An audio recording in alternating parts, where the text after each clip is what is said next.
Hello, good morning. എല്ലാവർക്കും എൻ്റെ വീഡിയോയിലേക്ക് സ്വാഗതം. ഞാൻ ഇന്ന് ഇട്ട വീഡിയോയുടെ ബാക്കിയാണ് ഇത്. പിന്നെ ഡോക്ടറെ കാണിച്ചിട്ട് അവൾ പുറത്തേക്ക് ഇറങ്ങിയപ്പോൾ അവൾ വന്ന് പറഞ്ഞ കാര്യം കേട്ടപ്പോൾ ചെറിയൊരു ടെൻഷനും കാര്യങ്ങളൊക്കെ ഉണ്ട്. കാരണം ഇവളെ കാര്യത്തിൽ മൊത്തത്തിൽ ചെറിയ കോംപ്ലിക്കേഷൻ ഉള്ളത് കൊണ്ട് കുഞ്ഞിന് ബ്ലഡ് പിന്നെ ഇവളുടെ ശരീരത്തിൽ നിന്നും കുഞ്ഞിന് വലിച്ചെടുക്കുന്നത് കുറവാണ്, സ്ലോവിലാണ് കിട്ടുന്നത്. അപ്പോൾ കുഞ്ഞിന് രക്തയോട്ടക്കുറവുണ്ട്, അതും ഡോക്ടർ പറഞ്ഞിട്ടുണ്ട്. ഇപ്പോൾ ഒരു പ്രോട്ടീൻ പൗഡർ എഴുതി കൊടുത്തിട്ടുണ്ട്. അത് 2 നേരം രാവിലെയും വൈകുന്നേരവും കഴിക്കണം. അപ്പോൾ ആവശ്യത്തിനുള്ള വെയിറ്റ് ഉണ്ട്. ആവശ്യത്തിനെന്ന് പറഞ്ഞാൽ കുറവാണ്. പക്ഷേ ഇനി അങ്ങോട്ട് പോകുമ്പോൾ എങ്ങനെയാണെന്ന് അറിയില്ല. ഇനി ഒരു 2 ആഴ്ചക്കകത്ത് വെച്ച് ഡെലിവറി നടക്കുമെന്നാണ് എൻ്റെ ഒരു നിഗമനം. അത് പറഞ്ഞില്ല. എന്തായാലും അടുത്ത ആഴ്ച 2 ആഴ്ചയ്ക്ക് ഒരിക്കലാണ് ചെക്കപ്പിന് സാധാരണ പറഞ്ഞു വിടുന്നത്. ഇപ്പോൾ ഇന്ന് പറഞ്ഞതെന്ന് വെച്ചാൽ അടുത്ത ബുധനാഴ്ചയും കൊണ്ടുവന്ന് കാണിക്കണം. അന്നും ഒരു സ്കാനിങ് ഉണ്ട്. കുഞ്ഞിൻ്റെ പൊസിഷനും കാര്യങ്ങളും എല്ലാം അറിയാനുള്ള മൊത്തത്തിലുള്ളൊരു ചെക്കപ്പാണ്. അപ്പോൾ അന്നും സ്കാനിങ് ഉണ്ട്. അപ്പോൾ അതും പറഞ്ഞു വിട്ടു. പിന്നെ പൊക്കിൾക്കൊടി ഒരു വള്ളി ചുറ്റി കിടക്കുകയാണെന്നാണ് പറഞ്ഞത്. അത് പേടിക്കേണ്ട പ്രശ്നമില്ല. കാരണം 2 ചുറ്റാണെങ്കിലാണ് പേടിക്കേണ്ടതുള്ളൂ. എങ്കിൽ ഇവിടെ അഡ്മിറ്റ് ആക്കുമായിരുന്നു. പക്ഷേ ഒരു ചുറ്റി കിടക്കുന്നു എന്ന് പറഞ്ഞു. എന്നാലും അത് കേൾക്കുമ്പോൾ നമുക്കൊരു മനസ്സിന് ഒരു സമാധാനക്കേട് തന്നെയാണ്. എന്നാൽ ഇവൾ മരുന്നൊക്കെ വാങ്ങി അവിടെ ബ്ലഡിൻ്റെയൊക്കെ കൊടുത്തു.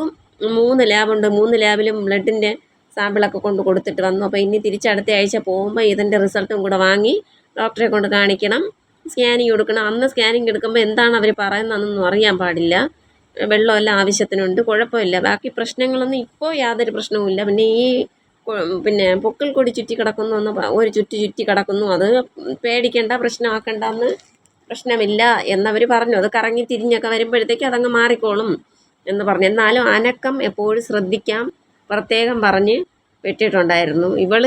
ഞാനിവിടെ വീട്ടിൽ വന്നു. നമ്മൾ 2 മണിയൊക്കെ ആയപ്പോൾ വീട്ടിലെത്തി.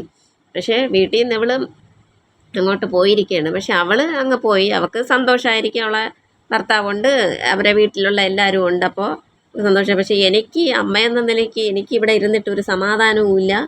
ഞാനിവിടെ നെല്ല് മക്കളെ, ഇനി പ്രസവം വരെ മക്കൾ എന്തായാലും ഇവിടെ നെല്ല്. അപ്പോൾ എനിക്കൊരു സമാധാനം കിട്ടുമല്ലോ.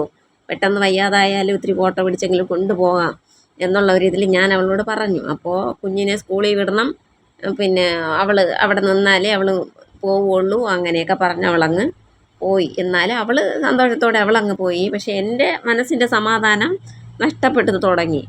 ഇനി എനിക്ക് ദൈവത്തിന് പൊറുതി കൊടുക്കാതെയുള്ള എൻ്റെ മനസ്സമാധാനമില്ലാതെയുള്ള എൻ്റെ ഒരു സമാധാനം എന്തെന്ന് പറയാൻ എനിക്കൊന്നും പറയാനില്ല. ഇനി ഈ പ്രസവം കഴിയുന്നത് വരെ മനസ്സിന് ഒരു സ്വസ്ഥതയും കിട്ടില്ല. അതൊന്ന് കടന്നു കിട്ടിയാൽ എല്ലാത്തിനും സർവേശ്വരൻ അനുഗ്രഹിക്കട്ടെ എന്ന് ഞാൻ പ്രാർത്ഥിക്കുന്നു. എല്ലാം ദൈവത്തിൻ്റെ കയ്യിലാണ്. ജനിക്കുന്നതും എല്ലാം അസുഖങ്ങൾ വരുന്നതും കാര്യങ്ങൾ ഇതെല്ലാം മുകളിലിരിക്കുന്ന ഒരാളിൻ്റെ കയ്യിലാണ്. അപ്പോൾ എന്തായാലും അവൾ സുഖമായിട്ടും സന്തോഷമായിട്ടും ഇരിക്കട്ടെ. അവളെ സന്തോഷമാണല്ലോ നമ്മളുടെയും സന്തോഷം. അപ്പോൾ ഇനി നാളെ എനിക്ക് പണിക്കും പോകണം. അപ്പോൾ എൻ്റെ വിശേഷങ്ങളും കാര്യങ്ങളുമായി ഇങ്ങനെ മുന്നോട്ട് പോകുന്നു. അപ്പോൾ എല്ലാവർക്കും എൻ്റെ സ്നേഹ അന്വേഷണം. ഈ ആശുപത്രി ജീവിതം എന്ന് പറയുമ്പോൾ അത് ഏറ്റവും വലിയ ഒരു മടുപ്പുള്ള കാര്യമാണ്. പിന്നെ ആശുപത്രി ജീവിതം എന്ന് പറഞ്ഞാൽ മടുപ്പ് എന്ന് നമ്മളവിടെ കാവലിരിക്കുമ്പോൾ മാത്രമേ നമുക്ക് മടുപ്പുള്ളൂ. നമുക്കൊരു അസുഖം വന്ന് വൈകായിക വന്ന് പോയാൽ നമ്മൾ ഭഗവാനെ വിളിക്കും. നമ്മൾ ദൈവമേ ഒന്ന് കുറച്ച് തരണേ, ഇനി ഇങ്ങനെ വരരുതേ, അല്ലെങ്കിൽ വേദനയൊന്ന് കുറയ്ക്കണേ എന്ന് പറഞ്ഞ് പ്രാർത്ഥിക്കാനേ പറ്റുള്ളൂ. പക്ഷേ നമ്മളെ ദേവാലയം എന്ന് പറഞ്ഞാൽ, യഥാർത്ഥ ഒരു ദേവാലയം എന്ന് പറഞ്ഞാൽ ആശുപത്രി തന്നെയാണ്. ആശുപത്രിക്ക് അകത്തിരിക്കുന്ന നമ്മളെ ചികിത്സിക്കുന്ന ഡോക്ടർമാർ തൊട്ട് അവിടുത്തെ സ്റ്റാഫായ നേഴ്സുമാർ, ഇവരെല്ലാവരും നമ്മളുടെ ഒരു ജീവിതത്തിൻ്റെ ഒരു പാർട്ട് തന്നെയാണ്. നമുക്കൊരു അസുഖം വന്നാൽ നമുക്ക് ഇവരെല്ലാം ആശ്രയിക്കേണ്ടിയിരിക്കുന്നു. അപ്പോൾ അവരുടെ എല്ലാം നമ്മൾ എത്ര വീട്ടിൽ കിടന്ന് ദേഷ്യം കാണിച്ചാലും പിണങ്ങിയാലും നമ്മൾ വഴക്ക് പിടിച്ചാലും നമ്മൾ ആശുപത്രി പോകുമ്പോൾ നമ്മളൊരു സൈലൻ്റാണ്. കാരണം നമ്മളെ ശരീരത്തിന് ആവശ്യമായ കാര്യങ്ങൾ ചെയ്യാൻ അവർക്കേ പറ്റുള്ളൂ. നമ്മുടെ ദേഹവേദനയും നമ്മളെ അസുഖത്തിൻ്റെ ആക്കം കുറയ്ക്കാനും ഇതിനെല്ലാത്തിനും നമ്മളവിടെ താഴ്ന്നു നിന്നേ പറ്റുള്ളൂ. പണ്ടുള്ളവർ പറയുന്ന കേട്ടിട്ടില്ലേ, ഡോക്ടറടുത്തും വക്കീലിനോടും കള്ളം പറയരുതെന്ന്.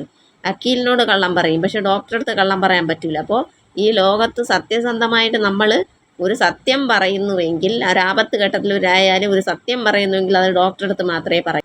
അപ്പോൾ നിങ്ങൾക്ക് എൻ്റെ ഈ ചെറിയ വീഡിയോ ഇഷ്ടമായെങ്കിൽ എല്ലാവരും സപ്പോർട്ട് ചെയ്യുക, കൂടെ നിൽക്കുക. എൻ്റെ ഈ കത്തിയടി ഒരു നിമിഷമെങ്കിലും നിങ്ങൾ കേട്ടിട്ടുണ്ടെങ്കിൽ ക്ഷമിക്കുക. എനിക്ക് പറയാനുള്ളത് ഞാൻ പറഞ്ഞു എന്നേ ഉള്ളൂ. അപ്പോൾ എല്ലാവർക്കും എൻ്റെ വീഡിയോ സ്കിപ്പ് ചെയ്യാതെ കാണണം. എൻ്റെ ഗുഡ് മോർണിംഗ് എല്ലാവരും. നമുക്കടുത്ത് വീഡിയോയുമായി വീണ്ടും കാണാം. Okay, Tata, bye bye.